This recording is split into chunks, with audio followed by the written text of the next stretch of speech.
네, 안녕하세요. 주식은 역시 기리기리세의 기리십니다. 안녕하세요, 여러분들. 자, 오늘 공부는 여러분들이 종목 선정을 하는데 조금은 도움이 될 것 같습니다. 그래서 오늘은 무엇을 공부하는가? 바로 코스피 4분기, 코스닥 4분기 어닝 서프라이즈 기업이 뭔지 그걸 한번 볼 건데요. 물론 여기서 몇몇 여러분들은 이렇게 말할 수 있습니다. 아니 길이 4분기면은 벌써 3개월 전이잖아. 그런데 네가 항상 말하기는 결국 주가는 미래 실적을 반영하는 건데 우리가 굳이 두세 달 전 실적을 볼 필요가 있나? 라고 말씀하시는 것도 충분히 이해가 되고 그리고 타당한 말씀이라고 볼 수 있는데, 하지만 이거는 그냥 단순한 실적이 아니라 어닝 서프라이즈 난 기업이 뭔지 그거를 확인하는 시간입니다. 그리고 어닝 서프라이즈가 났다는 거는 증권사에 있는 사람들 얼마나 많이 공부를 하겠습니까? 그런데도 불구하고 뭔가 예상보다 더 좋은 일이 있었기 때문에 어닝 서프라이즈가 났다고 볼 수 있고, 그리고 그러한 어닝 서프라이즈는 보통 한 분기만에 끝나는 게 아닙니다. 짧게는 몇 분기 그리고 길게는 몇 년 동안 그러한 서프라이즈를 내는 그런 상황도 있죠. 아마도 대표적으로 애플이라는 기업을 꼽을 수 있을 것 같은데, 그런 것처럼 코스피 그리고 코스닥 4분기에 어닝 서프라이즈라는 기업, 그 기업들이 뭔지 보고 그 친구들이 혹시나 1분기 그리고 2분기에도 서프라이즈를 내줄 수 있지 않을까, 그럴 가능성이 분명히 있겠죠. 그거를 공부하는 시간이라고 생각하시면 될 것 같습니다. 자, 그런 기업들 이제 서프라이즈 난 기업들이 뭔지만 정말 빠르게 보고 끝내보도록 하고, 그리고 그 안에서도 서기리시 이 주식은 좋다라고 생각하는 기업들을 몇 가지 꼽아봤으니까 그런 것들을 포함해 그냥 편하게 공부하시고 또 스크린샷 찍고 넘어가시면 될 것 같습니다. 같이 공부하시죠. 렛츠 기릿.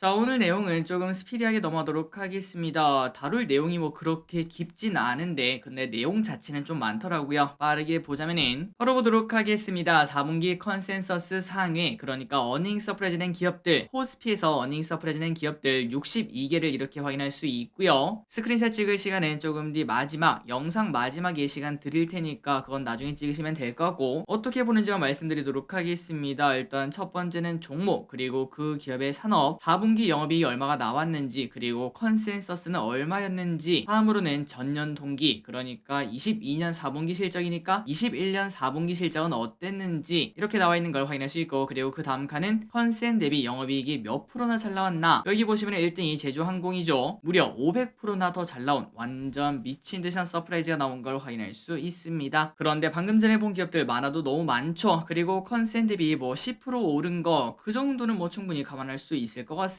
물론 그것도 대단한 거지만 어쨌든 이왕이면은 좀 상위에 있는 애들을 보자면은 이렇게 10가지가 있네요. 제주항공, 금호타이어, 대원강업, JW 중해제약, HLDNI, 쌍용 CNE, 현대중공업, 삼성카드, 한정 KPS, 서현이와 이렇게 10가지 기업이 컨센 대비 서프라이즈를 엄청나게 낸 기업이라고 생각하시면 될 것 같습니다. 그래서 코스피에서 서프라이즈 낸 기업들, 그 기업들 중에서 3가지를 한번 꼽아봤는데요. 물론 여러분들 매번 말씀드리지만 이렇게 꼽는 거는 절대 매수 추천이 아닙니다. 여러분들도 아시다시피 저기들이 또 그냥 주린이 중 한 명인 거, 그냥 공부 열심히 하는 주린이 중 한 명인 거 알고 계실 거라고 생각하고, 그러니까 이런 기업도 있구나 이 정도로만 받아들이시고 넘어가시면 될 것 같습니다. 바로 보도록 하겠습니다. 첫 번째는 제주항공입니다. 빼놓을 수 없었겠죠. 자, 4분기 영업이익이 187억이 나왔는데 컨센이 30억밖에 안 됐죠. 컨센 대비 500%나 잘 나온 걸 확인할 수 있습니다. 참고로 제주항공은 LCC 산업을 하고 있다라고 볼 수 있겠죠. LCC가 뭐죠? 로우 코스트 캐리어, 저비용 항공사라고 말을 합니다. 그러니까 우리가 제주도 갈 때 대한항공이나 아시아나 타고 가면 좀 비싸지 않겠습니까? 그 대신에 우리가 선택하는 게 이러한 LCC, 조금 더 저렴한 그런 항공사라고 볼 수 있겠죠. 그렇다면 이 친구 왜 서프라이즈 냈는가? 자, 코로나 사태 이후 처음으로 분기 실적이 흑자 전환을 했고요. 15개 분기 만에 첫 흑자를 했다고 합니다.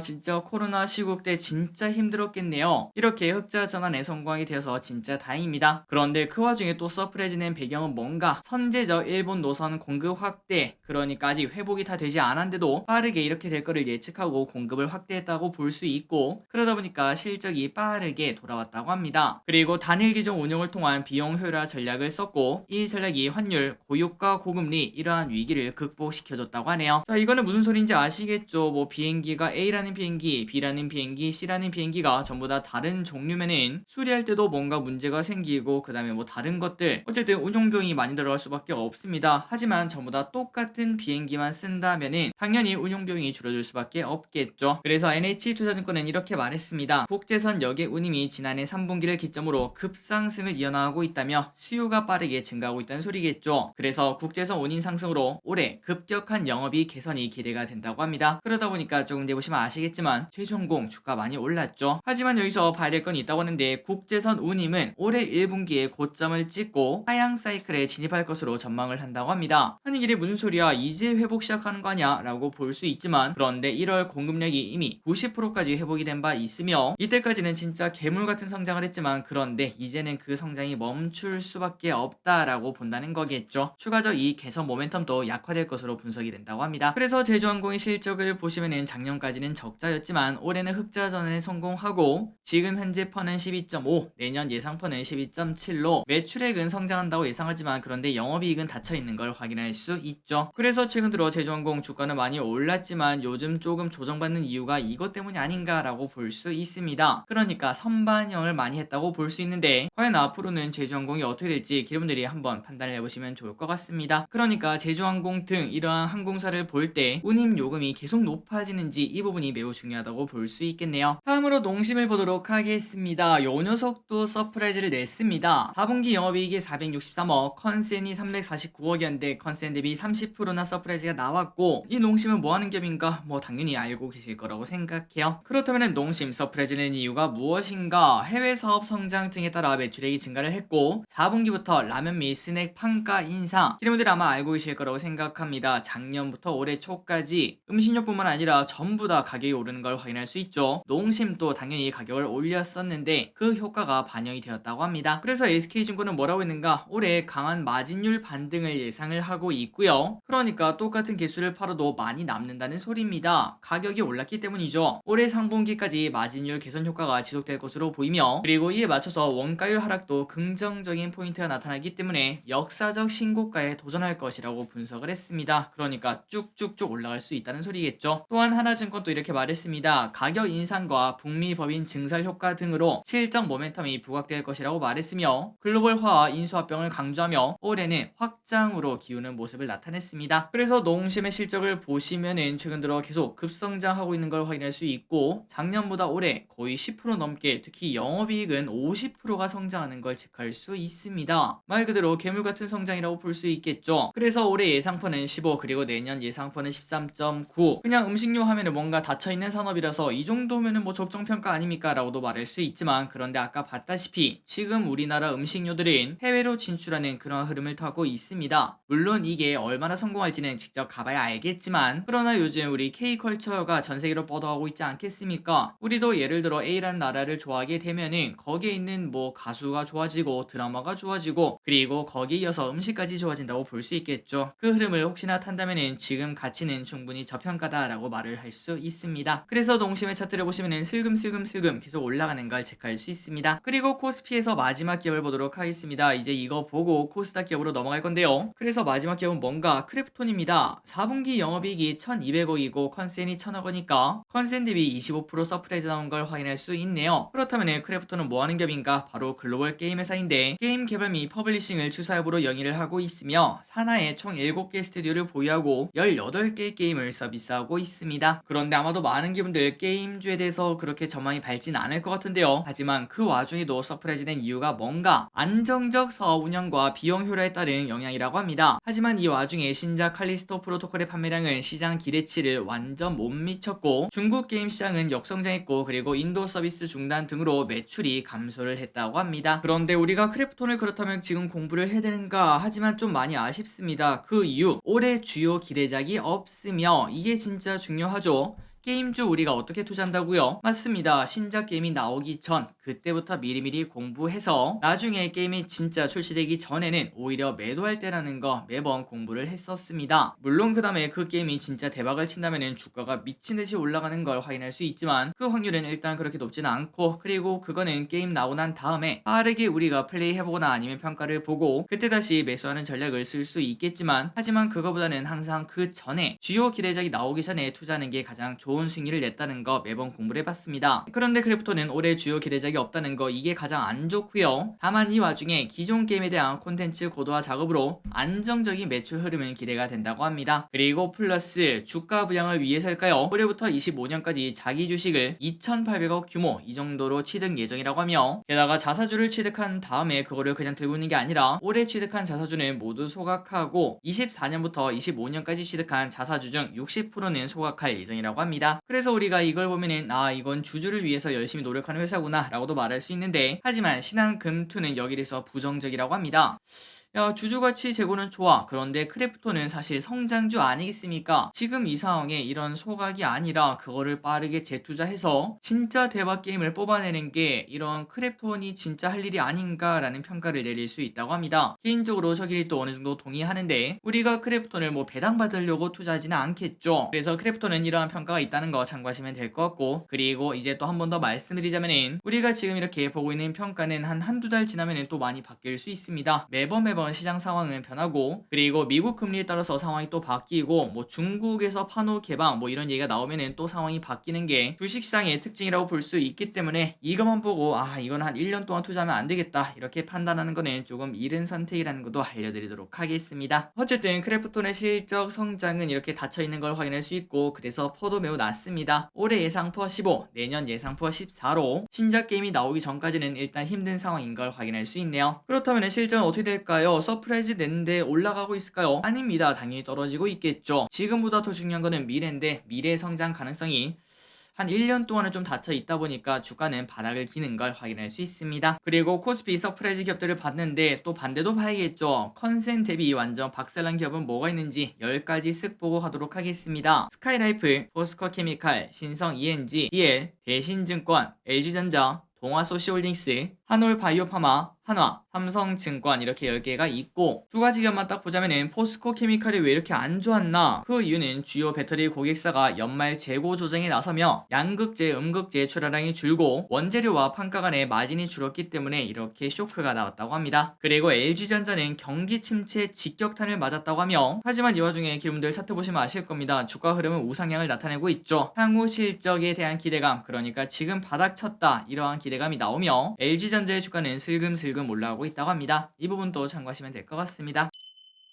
자, 그리고 코스닥도 한번 연속적으로 보도록 할까요? 자, 이때까지 봤던 거와 똑같은 방식으로 보시면 될 것 같습니다. 4분기에 서프라이즈 낸 코스닥 기업들 요렇게 나와 있고, 조금 뒤에 영상 마지막에 스크린샷 찍고 넘어가도록 할게요. 그래서 상위 10개 정보를 딱 보면은 코인테크, 유니테스트, KNJ, 조이시티, MPD, 넥슨게임즈, 삼표시멘트, 테스, 캔코 에어로스페이스, 주성엔지니어링 이렇게 많은 기업들이 컨센 대비 엄청난 성장한 걸 확인할 수 있는데, 하지만 여기서 우리가 봐야 되는 거는 컨센이 뭐 그냥 몇 억 단위 이런 기업들은 서프라이즈 날 확률이 매우 높겠죠. 컨센이 2억인데 이렇게 영업이익이 14억 나온 거면은 사실 12억 는 거 아니겠습니까? 그렇게 큰 차이가 아닙니다. 하지만 이렇게 퍼센테이지를 보면은 무려 600%나 나오기 때문에, 이렇게 매출 규모가 크지 않은 기업들은 이거를 보실 때 조금 조심을 해야 된다는 거 잊지 마시고요. 그러니까 컨센이 한 100억 단위는 좀 넘는 애들, 그런 친구들 위주로 보시는 게 좋을 것 같습니다. 어쨌든 코스닥 서프라이즈 기업 3가지를 마지막 보고 이제 끝내보도록 할게요. 첫 번째는 하이비전 시스템입니다. 컨센 대비 97% 서프라이즈를 냈고, 휴대폰 카메라 모듈 및 스마트 부품의 공정 및 검사 자동화 장비를 개발하고 제조하는 기업이죠. 장비업 특성상 수주 바탕의 사업을 영위하고 있으며, 이 기업 같은 경우는 기본적으로 상저하고의 계절성을 띈다고 합니다. 주요 장비의 납품이 4분기에 집중을 한다고 하며, 서비스 매출이 증가한 부분도 4분기 실적에 기여가 된다고 하니까 혹시나 이 기업을 투자하신다면 실적이 상저하고구나 이렇게 생각하시면 될 것 같습니다. 그렇다면 그 말이 무슨 소리일까요? 맞습니다. 4분기에는 서프라이즈를 냈지만, 그런데 1분기 지금 실적은 전분기 대비 감익이 불가피하겠죠. 왜냐고요? 상저하고니까요. 하지만 연간 실적 방향성에 주목할 필요가 있는데, 2분기부터는 본격적인 장비 매출 인식이 시작될 것으로 보인다고 합니다. 특히 과거 신규 기술 채택 초기에는 대규모 장비 납품이 진행된 바 있었는데, 그런데 올해는 차세대 아이폰의 폴디드 줌 탑재와 전면 카메라 모듈 스펙 변화에 따라 수요가 증가할 것으로 예상되며, 그리고 카메라 모듈 검사 장비 수요 증가와 2차전지 장비 사업 본격화로 꾸준한 실적 성장이 기대가 된다고 합니다. 그리고 이게 진짜 중요할 것 같은데, 과거 신규 기술 채택 스펙 초기에 대규모 장비 납품이 진행된다고 말씀드렸죠. 그런데 이제 신규 기술이 하나 옵니다. 뭘까요? 맞습니다. XR 기기 등 신규 폼팩터양 수요가 또 성장할 수 있기 때문에 이 부분을 기대하며 하이비전 시스템을 관심 있게 받을 것 같습니다. 그리고 실적을 보시면은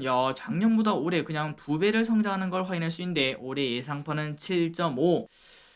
이거는 싸다라는 얘기가 들죠. 물론 24년 실적도 이렇게 실적 성장성이 나오는지 그거를 확인을 해야겠지만 일단 지금 봤을 때는 메타버스 관련주 아니냐라는 이야기도 해볼 수 있습니다. 어쨌든 이 기업 하이비전 시스템 한번 기회 되면은 공부를 해보시고 포인트는 24년에도 실적 성장이 나오는가 이 부분을 꼭 확인하시기 바래요. 그리고 실적은 이렇게 슬금슬금 올라가다가 최근 조금 조정받은 바 있습니다. 다음입니다. 모트렉스. 요 기업도 정말 매력적인 기업 중 하나죠. 스마트카, 자율주행 자동차 여기에 관련된 기업이라는 거. 그러니까 우리가 지금 딱 생각을 해도 한 3년 그리고 5년 정도가 지나면은 고속도로에는 자율주행차가 전부 다 돌아다닐 거라고 생각을 해볼 수 있겠죠. 요즘에도 고속도로 나가면은 아직까지는 뭐 크루즈다 라고도 말할 수 있지만 그런 식으로 주행하는 차가 정말 많은데 시간이 흐르면 흐를수록 결국 자율주행은 우리 생활에 스며들 거라는 걸 쉽게 생각해 볼 수 있습니다. 그렇다면 이 친구 계속 성장을 하겠죠. 자, 이미 모트렉스는 창립 후 사상 최대 실적을 달성을 하고 있고 인도, 멕시코, 베트남 등 주요 시장에서 IVI 제품의 점유율, 판매량 증가, 원가 상승에 따른 가격 동반 증가가 나타나고 있다고 합니다. 참고로 IVI는 차 안에서 즐길 수 있는 엔터, 그리고 정보 시스템을 총칭하는 단어라고 합니다. 그리고 앞으로도 23년 완성차 업체들의 PBV, 목적 기반 모빌티 사업 추진에 따른 수혜가 예상되며 IVI 로컬화 전략이 필수 요소로 부각되며 실적 개선에 기여할 것이라고 하며 또한 자회사 전진 건설 로봇의 실적이 성장세를 보임에 따라 실적 성장이 지속될 것으로 전망이 된다고 합니다. 그러니까 계속 성장을 한다는 거겠죠. 그리고 실적을 보시면 연평균 20% 가까운 성장을 하고 있습니다. 그런데 지금 퍼는 8.9, 9.6, 내년 예상퍼는 7.1. 이거는 자신 있게 말할 수 있겠네요. 이 실적대로 나오면은 지금은 진짜 저평가고 그리고 내년 돼서 실적이 지금보다 안 올라 있기는 너무나 힘들 것 같습니다. 꼭 한번 여러분들 모트렉스 공부해 보시기 바래요. 그리고 마지막입니다. 비올이라는 기업. 이 기업도 진짜 대단한 기업이죠. 자, 이 친구는 2009년 설립된 피부 미용 의료기기 기업이며 기절한 양극세 미세바늘 RF 기술을 이용 기미 홍조 이상혈관 등 피부 병변 개선 등의 장비를 판매하고 있다고 합니다. 주력 제품은 스칼렛 S, 실펌 이러한 기기가 있다고 합니다. 자, 이 기업은 어떻게 또 서프라이즈를 내는가? 북미, 유럽 등 해외 각지로 수출 증대로 인한 사상 최대 실적을 달성을 했고 그리고 이제 이러한 피부 미용에 관련된 기업들의 특징이죠. 소모성 부품 비중이 갈수록 증가를 하고 있다고 합니다. 그러니까 기계 팔고 끝이 아니라 거기에 들어가는 소모성 부품 지속적으로 교체를 해야 되기 때문에 거기에 따른 안정적 실적이 나온다는 소리겠죠. 또한 통상 1분기는 피부 미용 의료기기 업종에서 비수익에 해당하지만 올해 들어 높은 수준의 공장 가동률을 이어가고 있으며 해외 각지에서 실펌 맥스에 대한 관심도 높아져 시장 점유율이 계속 확대될 예정이라고 합니다. 그리고 참고로 이 소모성 부품 작년 3분기 기준 매출액의 30%가 소모성 부품이라고 하니까 정말 안정적인 실적 나오겠구나라는 예상해볼 수 있겠죠. 그렇다면 실적 전망이 어떤가? 대단합니다. 연평균 50%씩 성장을 하는 모습인데 그런데 올해 예상포가 17 그리고 내년 예상포가 10. 요즘 들어 여러분들 알고 계실 텐데요. 주가 흐름이 그냥 이런 식으로 올라가고 있는데 3개월 동안 2배가 올랐는데 여기서 2배 더 올라도 할 말 없겠다라는 이야기 분명 나올 것 같습니다. 저 실적 성장 계속 나타낸다면은 한 몇 년 뒤에는 요 친구 최소 10,000원 위에서 논다고 볼 수 있겠네요. 그래서 여러분들 이 비올이라는 기업도 한번 공부를 해보시고 가장 중요한 거는 실적이 꺾이느냐 안 꺾이느냐가 중요하겠죠. 또한 이번에 또 4분기에 서프라이즈도 냈기 때문에 그 서프라이즈 한 번 더 나온다면은 주가 상승폭은 더 커질 수도 있을 것 같습니다. 꼼꼼하게 공부해 보시기 바래요. 마지막으로 코스닥에도 서프라이즈 말고 쇼크가 있겠죠. 이렇게 10개 기업이 있었습니다. CIS, 스튜디오 드래곤, 로체 시스템즈, 텔레칩스, SFA 반도체, 유진테크, CJENM, ISC, 네오비즈, SFA가 있습니다. 자, 이제 스크린샷 찍을 시간 하고 넘어가도록 하겠습니다. 4분기 컨센서스 상의 코스피 기업들 이렇게 있으니까 3초 뒤에 넘어가도록 할게요. 그리고 이것도 이어서 찍으시면 됩니다. 방금 전에는 그 사이즈 때문에 다 안 들어갈까봐 43번부터 62번까지는 이렇게 나타냈습니다. 3초 뒤에 넘어가도록 할게요. 컨센 대비 쇼크가 난 기업, 코스피 기업 쇼크 10개 기업입니다. 3초 뒤에 넘어가도록 하겠습니다. 다음으로 코스닥입니다. 코스닥 서프라이즈 기업들 이렇게 53개가 있었고 3초 뒤에 넘어가도록 할게요. 쇼크가 난 기업은 이렇게 10가지가 있었습니다. 마지막으로 3초 뒤에 넘어가도록 하겠습니다. 자, 오늘 공부 여기까지 끝내보도록 하겠습니다. 이렇게 열심히 같이 공부해주셔서 진심으로 감사드리고, 여러분들이랑 이렇게 같이 공부하면서 저 기리씨 진짜로 더 많이 배웁니다. 항상 덕분입니다. 지금까지 기리셨습니다. 빠이요.